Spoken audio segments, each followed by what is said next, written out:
Камакта отурган саясатчы Садыр Жапаров президент Сооронбай Жээнбековдон ырайым сурады. Анын ырайым сурап президентке жазган өтүнүчүнүн текстин жактоочусу Шарабдин Токтосунов жарыялады. Анын маалыматына караганда президентке караштуу ырайым кылуу маселелери боюнча комиссия ушул жылдын октябрь айында Жапаровдун туугандарын кабыл алып, саясатчы ырайым сураса арызы каралаарын айтышкан. Мен өзүм билгениме дагы 3-4 күн болду.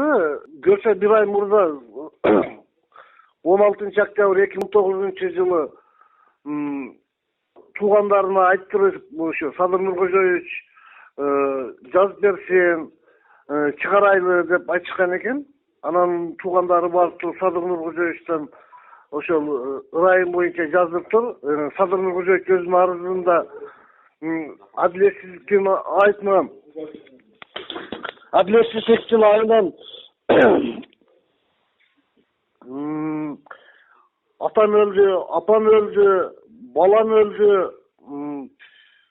Бүгүн үйүмдөгүлөр туугандыктарым кыйналып атат. Ошого байланыштуу бошотуп коюңуз. Мен эч кандай кылмыш жасаган жокмун деп айтып жазыптыр. Алардын баарын ошо мен Facebook'тан өзгөртүүсүз темасын жазып чыгардым.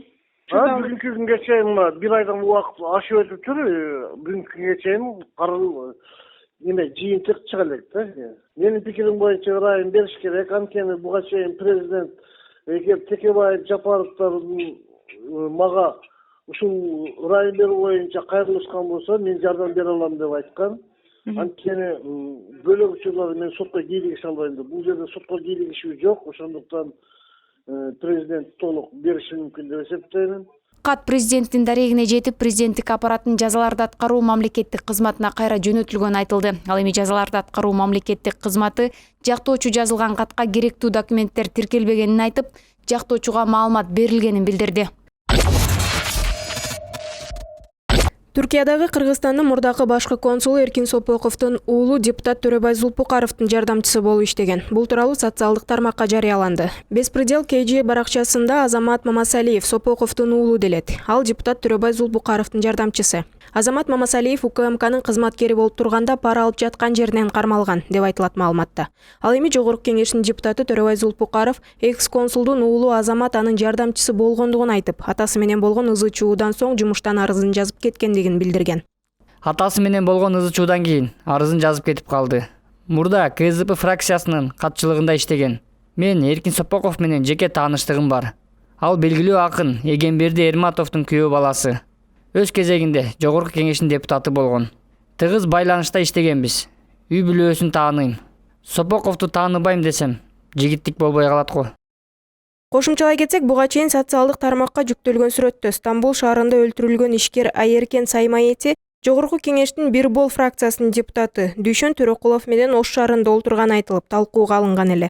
Эске салсак, Стамбулда 10 ноябрда киши колдуу болгон Кытай жараны Айеркен Саймаетинин ысымы Азаттыктын быйыл май айынын соңунда жарыяланган Кыргызстандан чыгарылган миллиондордун изи аттуу иликтөөсүндө аталган.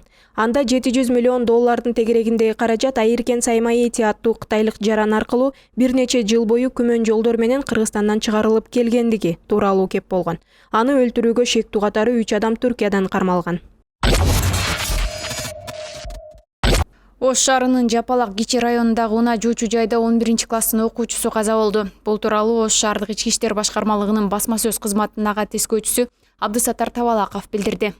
2019 жылдын 10 ноябрында болгон, 3-4 чамасында, 03:30 чамасында. Ош шаарынын Жапалак унаа базарынын жанында орун алган унаа жуучу жайда Азиат улутундагы кишинин өлүгү жатат, жансыз денеси жатат деген кабар Ош шаардык тез жардам кызматкерлери тарабынан кабарланган. Ал жерге ыкчам тергөө тобу барып, алгачкы иликтөө иштеринин жүрүшүндө ал жансыз денесинин өздүгүн аныктаганда Ош шаарынын Ош областынын Нокат районунун 2003 жылы туулган тургуну АТ болгон. Туугандардын түшүндүрмөсүнө караганда ал Нокаттагы окуу жайлардын биринде окуйт экен, мектептердечи. Ал жерде күзгү каникулга акча табуу максатында келген. Ал эми туугандары каза болгон адамдын жансыз денесин медицинага берүүдөн баш тарткан. Азыркы күндө туугандары сурап иликтөө иштери жүрүп жатат. Кыргызстандын футбол боюнча курама командасынын башкы машыктыруучусу Александр Крестенин журналисттер үчүн басма сөз жыйынында Тажикстандын курама командасы менен өткөн мурунку беттеш начар болгондугун айтып, эртеңки оюнда баарын чечиш керек экендигин билдирди. Мы все-таки исходим больше от своей игры, больше от себя. У нас в этом плане на сегодняшний день все нормально, поэтому их вопросы нас не интересуют. Не может это как-то расслабить? Не знаю, игра покажет. Не, расслабить точно не расслабить. Сейчас нас ничего не расслабит. Мы 2 игры проиграли, Узбекистану и Японии. Что нас может расслабить? Тут исключено момент там, расслабления, недооценки или еще чего-то. Он полностью исключен. Тем более все понимают значение завтрашнего матча, поэтому тут об этом даже не речь.